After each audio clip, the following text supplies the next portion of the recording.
The Forgotten Path. Ethan had always been drawn to the unexplained, the mysterious corners of the world where legend and reality blurred. So, when he heard about the ancient, cursed forest path known only as the Forgotten Path, he knew he had to explore it. For this journey, he hired Eerie, a local guide with eyes like deep forest pools and a past shrouded in whispers. The path was said to be alive, trapping those who dared to tread upon it. Ethan, armed with his insatiable curiosity and Eerie, with her unspoken secrets, stepped into the dense forest. The trees loomed like silent giants, their branches intertwining above, casting a perpetual twilight. As they ventured deeper, the air grew colder, and the forest seemed to close in around them. Ethan felt as if unseen eyes were watching their every move. Eerie, usually so composed, had a tightness around her eyes, a silent acknowledgement of the forest's eerie grip. Their first discovery was a series of ancient runes carved into the trees. Ethan traced his fingers over the symbols, feeling a shiver run down his spine.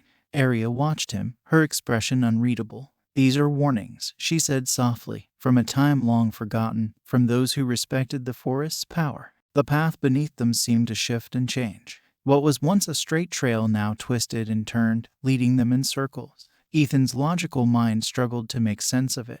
Time itself seemed distorted, the sun hanging motionless in the sky. It was then that Eerie shared her truth. She was not just a guide, she was the last protector of the path's secrets, a guardian of a pact made generations ago to keep the curious away. Ethan listened, his heart pounding in his chest. He had thought he was the hunter of mysteries, but he was actually the prey, lured by his own reckless desire for the unknown.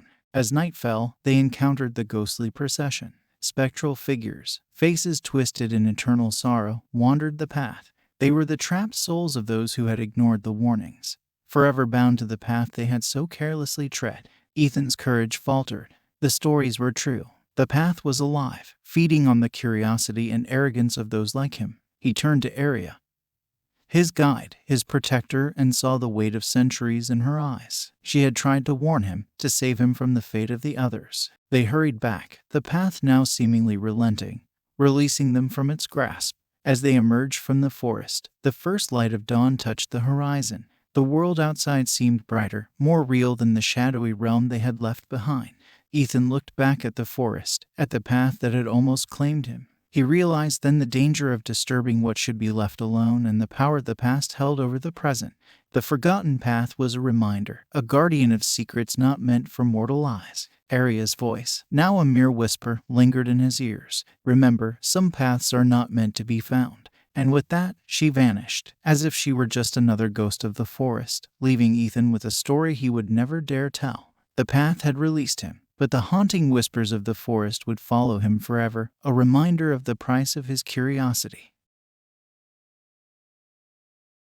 Echoes in the Canyon. Leo and Mia, a young couple with a thirst for adventure, set out to explore a deep, winding canyon known for its strange and unexplained echoes. The canyon, a jagged scar in the Earth's surface, had long been the subject of local legends and tales of mystery. Eager to experience its mysteries firsthand, Leo and Mia packed their gear and descended into the canyon's depths. As they journeyed deeper, the walls of the canyon rose high above them, the sky reduced to a narrow strip of blue. The air was still, the silence broken only by the sound of their footsteps and the occasional bird call echoing off the canyon walls. It was an otherworldly place, both beautiful and unsettling. They soon realized that the canyon's echoes had a peculiar quality. Voices and sounds seemed to come from all directions, disorienting and confusing them. Mia called out, her voice bouncing back in a strange, distorted whisper. Leo laughed at first, but as the echoes continued to play tricks on their minds, the amusement turned to unease. As the sun began to set, casting long shadows on the canyon floor,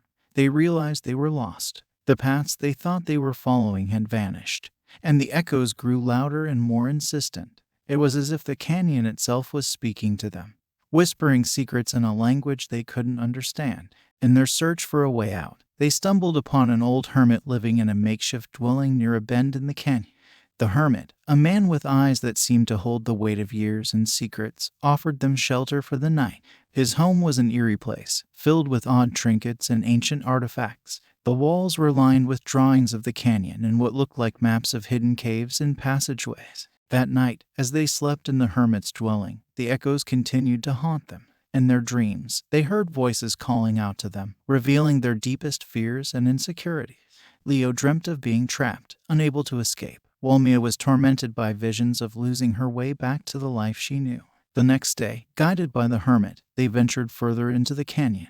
The old man spoke little but seemed to know the paths intimately, leading them through narrow passageways and along treacherous ledges. As they traveled, the echoes grew stronger, more coherent. They heard snippets of conversations, pleas for help, and cries of despair, echoes of those who had once walked these paths. Finally, they arrived at a hidden cave. The hermit revealed that this was the heart of the canyon, the source of its mysterious echoes. Inside, the cave was filled with crystals that seemed to glow with an inner light. The air vibrated with the echoes of 1,000 voices. In the cave, the hermit shared his story. He was the guardian of the canyon, a keeper of its secrets. Long ago, he had come here, like them, seeking adventure. But the canyon had a way of revealing one's true self, and he had been unable to leave, forever bound to its echoing walls. Leo and Mia listened, their minds reeling from the revelation. The hermit warned them that the canyon could trap them as well, just as it had trapped him and many others before. The echoes were not just sounds but memories, remnants of past choices and lives once lived. Determined not to meet the same fate, Leo and Mia thanked the hermit and made their way back, guided by the sound of their own voices echoing through the canyon.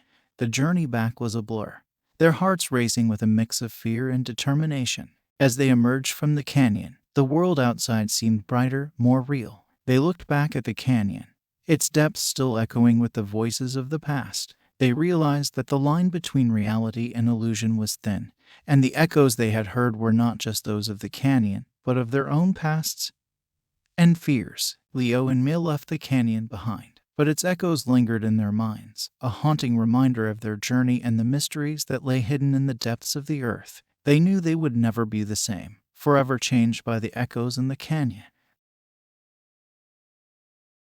Midnight at mile marker 88. Sam, a journalist known for his skepticism, had always been fascinated by the unexplained. So, when he heard about the mysteries surrounding mile marker 88, a notorious stretch of highway where strange occurrences were reported, he was naturally intrigued. The highway was a desolate ribbon of asphalt, cutting through a barren landscape. Mile marker 88, in particular, was said to be the epicenter of unexplainable phenomena. Armed with his recorder and a healthy dose of skepticism, Sam set out to investigate. He started by interviewing the locals, each of whom had a tale more unnerving than the last. There were stories of ghostly apparitions, time distortions, and travelers who encountered the mile marker only to vanish without a trace. Sam listened, his journalistic instincts telling him there was a logical explanation for everything he was hearing.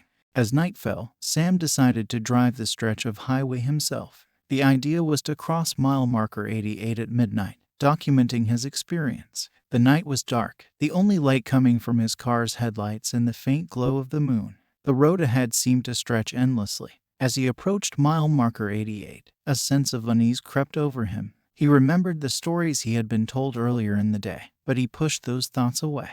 It was just a road, he told himself, nothing more. But as his car passed the mile marker, something shifted.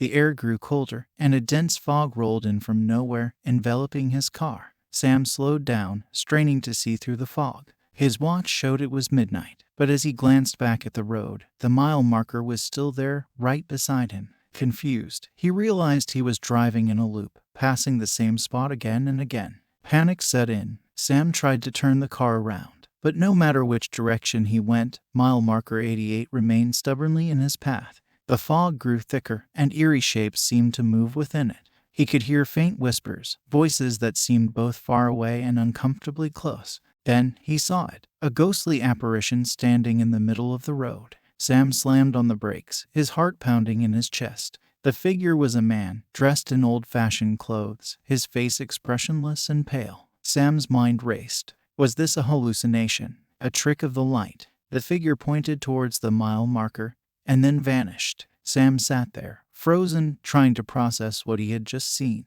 His skepticism battled with the reality of his experience. The stories he had dismissed earlier now echoed in his mind with chilling clarity. Determined to break free from the loop, Sam drove forward, passing the mile marker again. But this time, he noticed something different. There was a small, almost hidden path beside the road. On impulse, he turned onto it. The path led him away from the highway and the fog began to clear. As dawn broke, Sam found himself on a different part of the highway, the sun casting long shadows across the road. He looked back, but the path he had taken was gone, as if it had never been there. Mile marker 88 was nowhere in sight. Sam returned to the locals, his skepticism replaced by a deep sense of unease. He shared his experience, and an old man, who had listened quietly to Sam's story, spoke up. He explained that mile marker 88 was a place where the boundaries of reality were thin, where the past and present intertwined.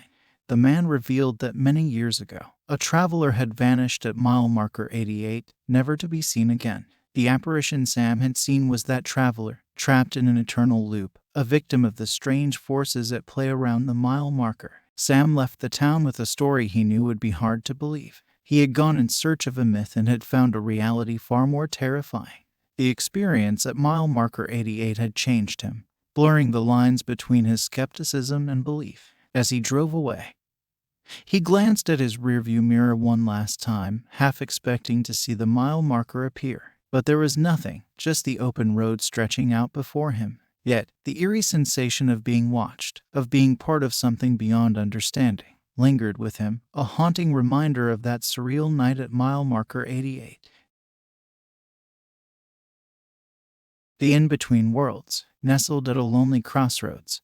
The old inn looked like any other weary traveler's refuge. Its walls, weathered by time, held secrets beyond the understanding of the ordinary world. Nora, the innkeeper, was a woman of few words, her eyes always seeming to look beyond the present.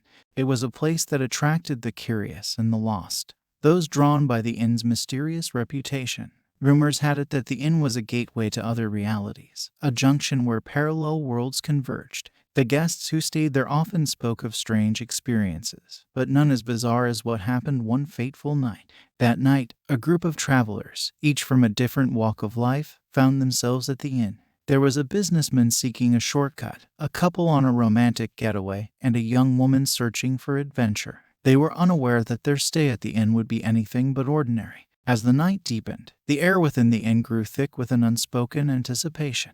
The guests retired to their rooms, unaware that the inn was already weaving its otherworldly magic around them. In the middle of the night, the businessman awoke to find his room transformed. The walls pulsated with a strange energy, and the window looked out not onto the quiet crossroads but onto a bustling, alien cityscape with towering structures defying the laws of physics. Disoriented, he tried to leave his room, only to find that the door led back into the same room over and over again.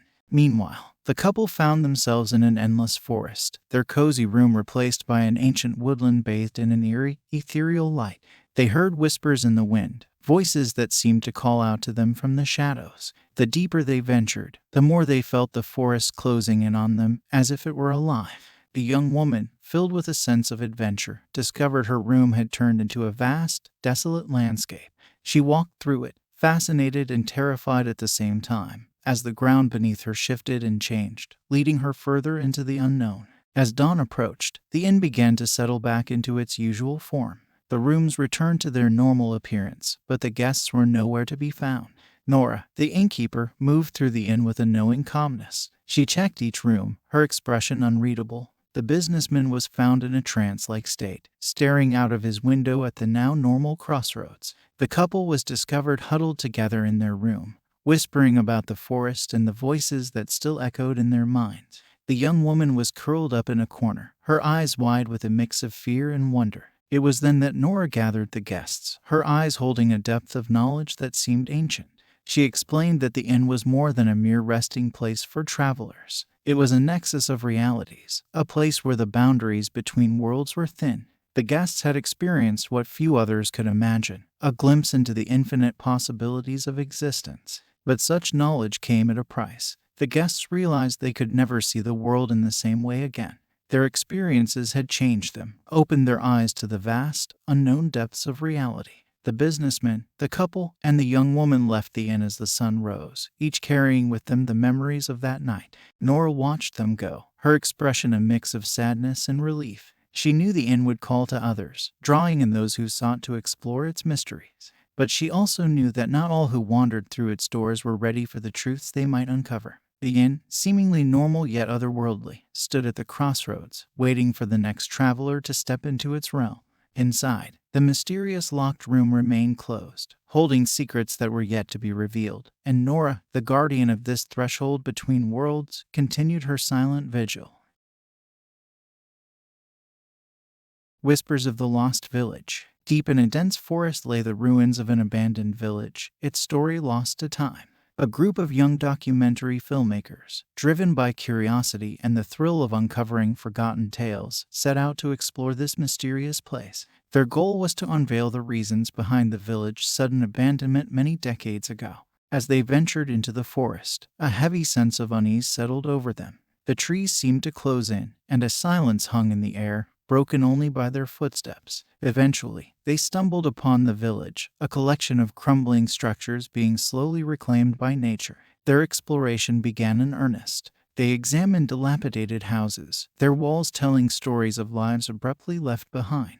Among the ruins, they found strange symbols and old, worn-out ritualistic items, hinting at practices long forgotten. The air was thick with the weight of untold stories, and a sense of dread grew with every step they took. As night fell, the forest around the village came alive with unsettling sounds. Whispering voices echoed through the trees, and shadows moved in the corners of their eyes. The filmmakers, once eager and excited, now felt the oppressive atmosphere of the village weighing down on them. One night, around their campfire, an old man emerged from the shadows of the forest. He claimed to be a former villager, one of the few who had escaped the curse that befell the village. His eyes, clouded with age and fear, held a haunting depth as he recounted his tale. The old man spoke of a time when the village was vibrant and full of life. But the villagers, he said, had delved into forbidden rituals, seeking to control forces they did not understand. One night, during a particularly dark ceremony, something went terribly wrong. An ancient curse was unleashed, dooming the village and its inhabitants. The filmmakers listened, captivated and horrified. The old man told them of ghostly apparitions that began to haunt the village, of neighbors vanishing into thin air, and of a darkness that enveloped the hearts of those who remained. In the end, he whispered, the village was left to the ghosts, and the survivors fled, never to speak of it again. The group, now deeply unsettled, decided to leave at first light, but the village, and whatever spirits remained, were not done with them. That night, they experienced the hauntings firsthand. Ethereal figures appeared in the darkness, their ghostly whispers filling the air. The remnants of the cursed ritual seemed to come alive, and the forest itself appeared to turn against them. In their panic, they became separated, each member of the group facing their own nightmarish experiences. One filmmaker saw visions of the villagers' last moments, another heard the cries of the lost echoing through the trees, and another felt unseen hands grasping at them in the darkness. Dawn brought a tense reunion. The group, shaken and terrified, quickly gathered their equipment. As they hurried out of the village, the old man's words echoed in their minds, the village remembers. It never forgets those who tread its paths. As they emerged from the forest, the oppressive feeling lifted, but the experience had changed them. They had gone in search of a forgotten story, only to find themselves part of it. The documentary they set out to make was left unfinished, the footage locked away, too disturbing to be shared. The ruins of the village remained hidden in the dense forest, its whispers echoing among the trees. The story of the lost village became yet another forgotten tale, its truth known only to those who had experienced the horrors firsthand. The old man's final warning stayed with them. Some truths, once uncovered, can never be buried again. The Bridge to Nowhere. In the heart of a remote, dense forest lay an ancient bridge, known to the locals as the Bridge to Nowhere. Legend had it that the bridge was a gateway to other dimensions, a crossing point into realms unknown. Alex, a young and daring blogger known for exploring the unexplained, was drawn to the mystery of the bridge. He had heard the stories, travelers who crossed the bridge and were never seen again, bizarre creatures sighted in the vicinity, and a mysterious guardian who watched over the bridge. One foggy morning, Alex set out with his camera and a backpack, determined to uncover the truth behind the legend. As he approached the bridge, a figure emerged from the mist, a tall, cloaked person, their face hidden in the shadows of a hood. This was the guardian of the bridge, a silent sentinel standing between the known world and the mysteries that lay beyond. Ignoring the guardian's warning gestures, Alex stepped onto the bridge. The wood creaked under his feet, and the fog seemed to grow denser with each step. He felt a strange sensation, as if he was walking into another world. When he reached the middle of the bridge, the air around him shimmered, and he found himself in a completely different landscape. The world he entered was surreal and otherworldly. The sky was a kaleidoscope of colors, and the ground beneath him was a mosaic of different terrains. One moment grassy plains, the next moment a barren desert. Strange creatures roamed this land, some resembling animals from Earth, others like nothing he had ever seen. Alex's initial excitement turned to fear as he realized he was lost in this alien world.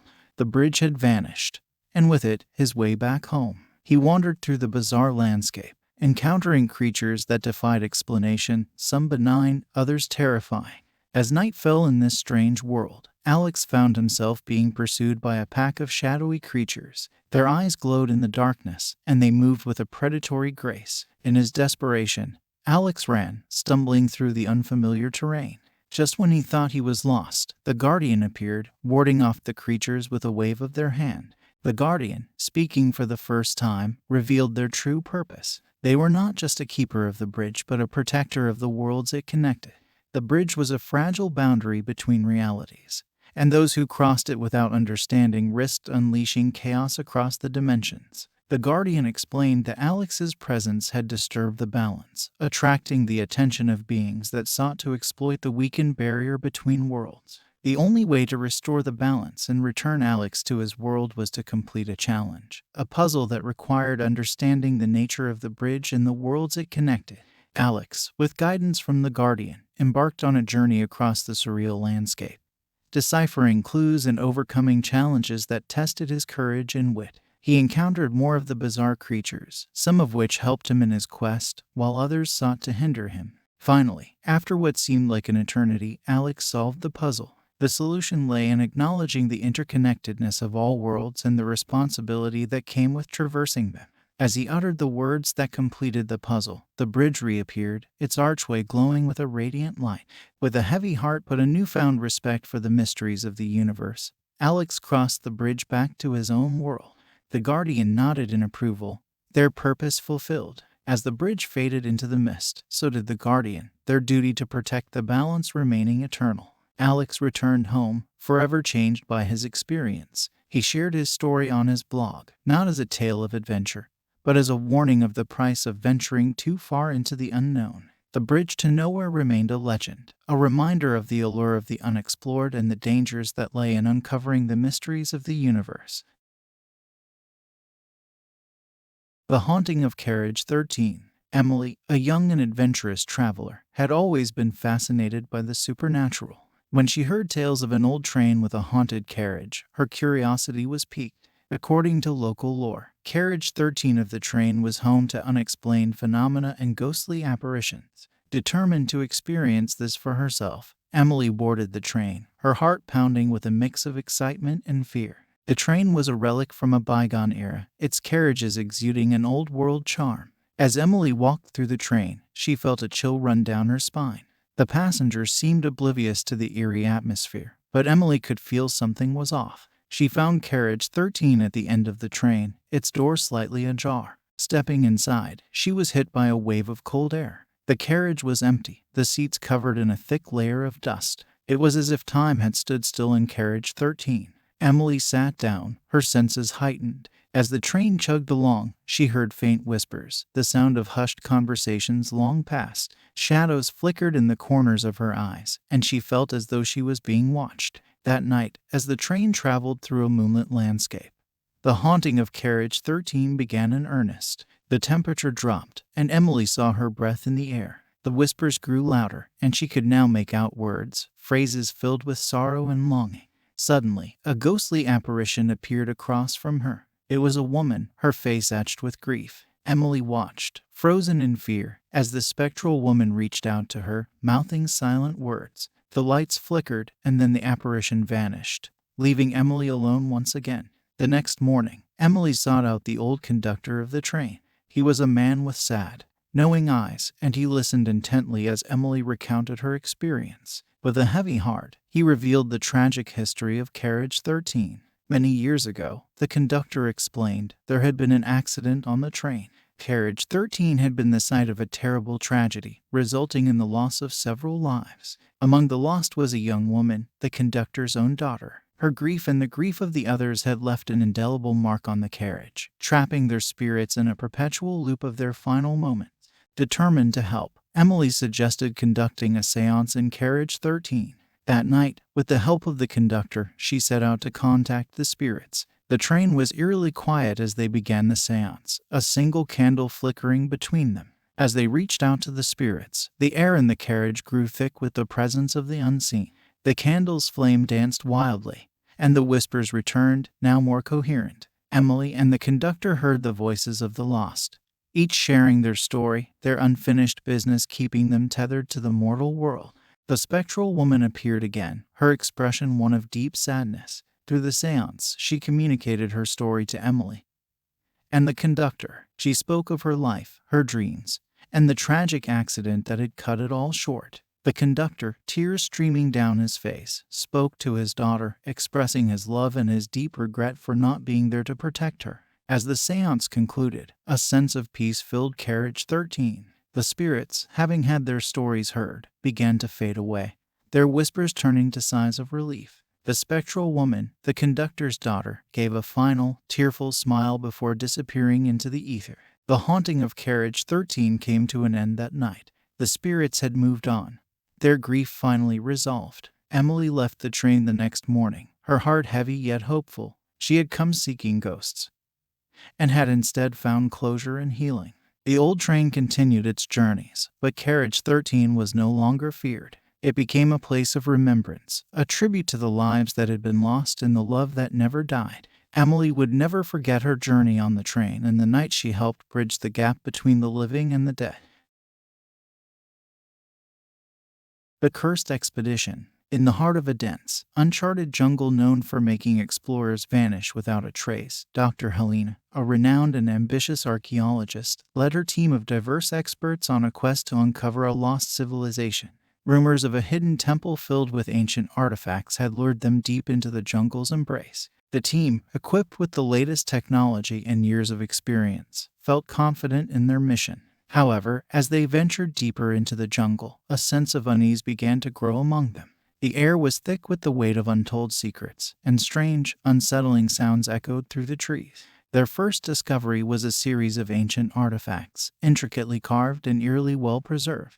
Dr. Helena's excitement was palpable as she examined them, but her excitement turned to horror when they realized that the artifacts were cursed. One by one, the team members began to experience strange occurrences, objects moving on their own, ghostly whispers in the dead of night, and unsettling visions. The jungle seemed to come alive around them, with the trees whispering ancient chants and the animals watching with knowing eyes. The team pressed on, driven by Dr. Helena's determination.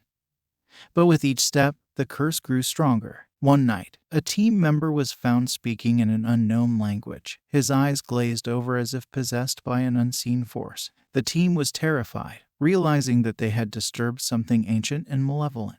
Dr. Helena, though shaken, insisted they continue, driven by her ambition to make the discovery of a lifetime. As they approached the heart of the jungle, they stumbled upon the remains of a long-lost tribe. The ruins were overgrown with vegetation, but the outlines of a grand temple were still visible. Dr. Helena's eyes lit up with triumph, but her triumph was short-lived. Guarding the temple were spectral figures, the spirits of the tribe's ancient guardians. They were ethereal and terrifying, their eyes burning with a silent fury. The team realized that they were not welcome, that the temple and its secrets were meant to remain hidden from the outside world. The guardians attacked, their ghostly forms passing through the team's weapons as if they were made of air. The team was forced to retreat, but the guardians pursued them, relentless in their defense of the sacred site. In the chaos, Dr. Helena was separated from her team. She found herself alone in the temple, facing the wrath of the ancient spirits. Her ambition had led her here, but now she faced the consequences of her hubris. In the temple's inner chamber, she came face to face with the source of the curse, a demonic entity bound to the temple for centuries. It was a terrifying creature, its form constantly shifting and changing. Dr. Helena realized that the entity was the protector of the temple's secrets, and that it would not let her leave alive. With her knowledge of ancient rituals and languages, Dr. Helena attempted to communicate with the entity. She offered apologies and promises to leave the secrets of the temple undisturbed. The entity, after centuries of anger and solitude, listened to her pleas. A climactic battle of wills ensued, with Dr. Helena using all her knowledge and strength to convince the entity to release her and her team.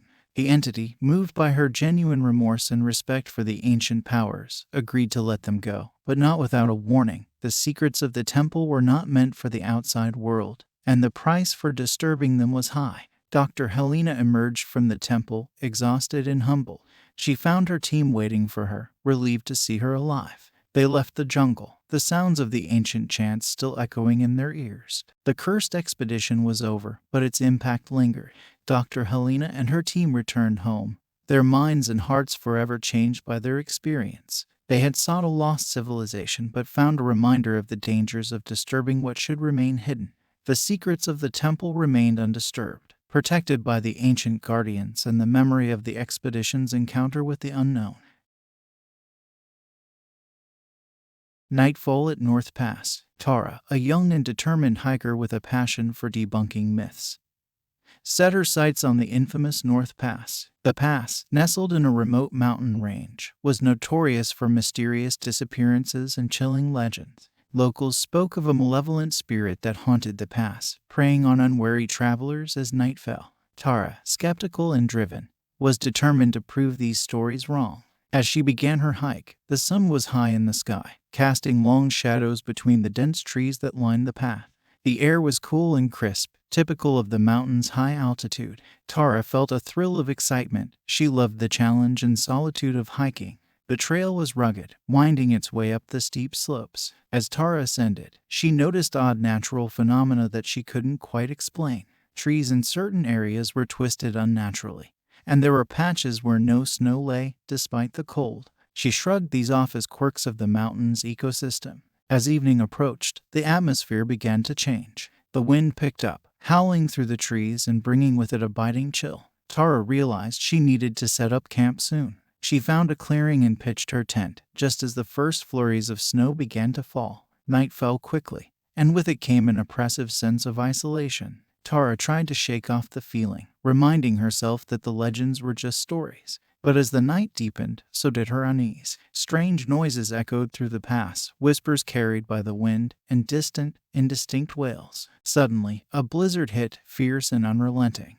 Tara huddled in her tent, listening to the wind scream like a banshee. It felt as though the mountain itself was alive and angry. Amidst the howling wind, she heard another sound, a faint, haunting melody like a lullaby.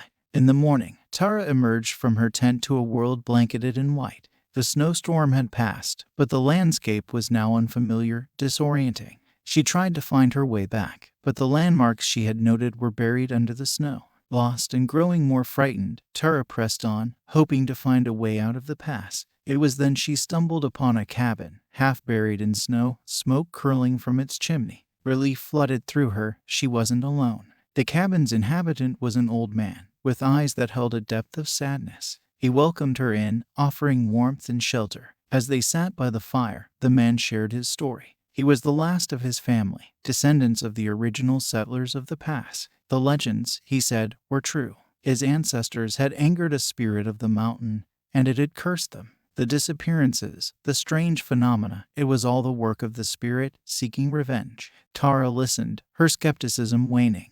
She couldn't deny the eerie events she had experienced. The old man warned her that the spirit was most powerful at night and that she should leave the pass before dusk. Determined to escape, Tara thanked the man and set out. But the mountain seemed to conspire against her. Landmarks shifted, paths led in circles, and the haunting melody followed her. As night approached, fear gripped her heart. She realized she was being drawn deeper into the spirit's domain. In the dim light of twilight, the spirit appeared. It was a ghostly figure, its form shifting and ethereal. Tara felt a chill that went beyond the cold of the mountain. The spirit spoke, its voice like the wind through dead leaves. It told her of the pain and betrayal it had suffered at the hands of the settlers, of its unending grief and rage. Tara, facing the spirit, understood the thin line between reality and superstition. She felt a profound sorrow for the spirit, trapped in its cycle of vengeance. In a moment of desperation, she offered an apology on behalf of the settlers, acknowledging the spirit's pain.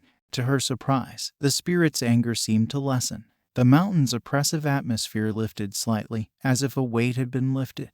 The spirit faded away, its melody lingering in the air. Tara found her way out of the past that night, guided by the light of the stars. She returned to civilization, forever changed by her experience. The legends of North Pass were more than just stories. They were the echoes of a deep, unresolved sorrow.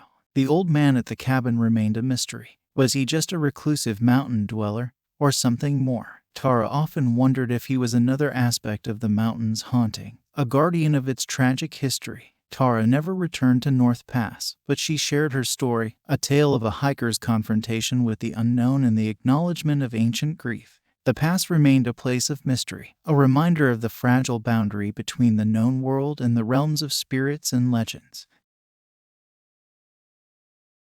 The Lighthouse of Silent Screams. On a rugged, desolate coastline stood an abandoned lighthouse, its once bright beacon now dark against the gray sky. Daniel, a young photographer with a keen interest in the paranormal, had always been drawn to places shrouded in mystery and lore. The lighthouse, known as the Lighthouse of Silent Screams, was rumored to be haunted by the spirits of those who had perished there in a tragic past. Equipped with his camera and a sense of adventurous curiosity, Daniel made his way to the lighthouse during a brooding, overcast day.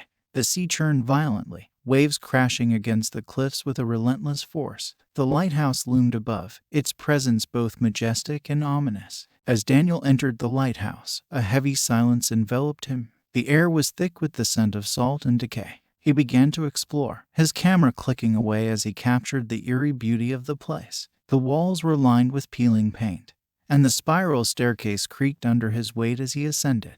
In the lantern room at the top, Daniel found an old journal, its pages yellowed with age. It belonged to the lighthouse keeper who had witnessed the tragic events that led to the lighthouse's haunting. The journal spoke of a terrible storm, a shipwreck, and the desperate cries of the sailors who drowned, their voices forever silenced by the raging sea. As Daniel read, the wind outside grew stronger, howling like the screams of the lost sailors. He felt a chill run down his spine, a sense of unease creeping over him. But his fascination pushed him further, compelling him to uncover more of the lighthouse's secrets. Descending to the lower levels, he discovered a hidden underground chamber. The room was cold and damp, the walls echoing with the faint, sorrowful whispers of the past. Daniel's camera flashed, capturing the shadows that danced across the stone. Suddenly, the lighthouse trembled as a powerful storm hit the coast. Thunder roared, lightning illuminating the sky in flashes of white. Daniel realized he was trapped inside the lighthouse, cut off from the outside world by the tempest. As the storm raged on, Daniel began to see spectral figures, translucent apparitions of the drowned sailors, their faces twisted in anguish. They moved through the lighthouse, their silent screams a haunting reminder of their untimely deaths. Daniel, both terrified and mesmerized, continued to photograph these ghostly visions, documenting their tormented existence. The spirits grew more agitated, their movements frenzied as the storm reached its peak. Daniel felt their anger and sorrow, a palpable force that threatened to overwhelm him. He knew he had disturbed something sacred, a space where the boundary between the living and the dead was blurred.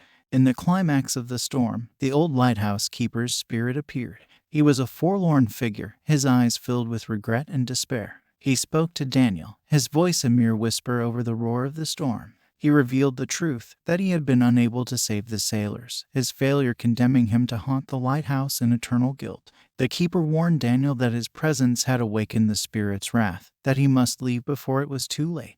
But the way out was blocked, the storm too fierce. Daniel was trapped, his only hope to appease the vengeful spirits. In a desperate bid for redemption, Daniel offered his photographs to the spirits, a tribute to their memory. He promised to share their story, to ensure that their tragedy would not be forgotten. As the storm subsided, the spirits' anger seemed to dissipate.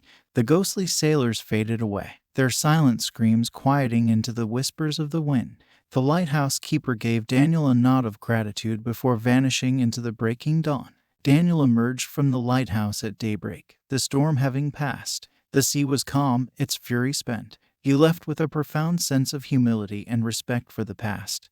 His photographs a testament to the haunting beauty and sorrow of the Lighthouse of Silent Screams. The lighthouse stood once more in solitude, its story captured through Daniel's lens. He shared the tale of the haunted lighthouse, a reminder of the echo of past tragedies and the consequences of invading sacred spaces. The lighthouse, with its haunting soundscapes and spectral guardians, remained a place of melancholic beauty, its secrets preserved in the silence of its screams.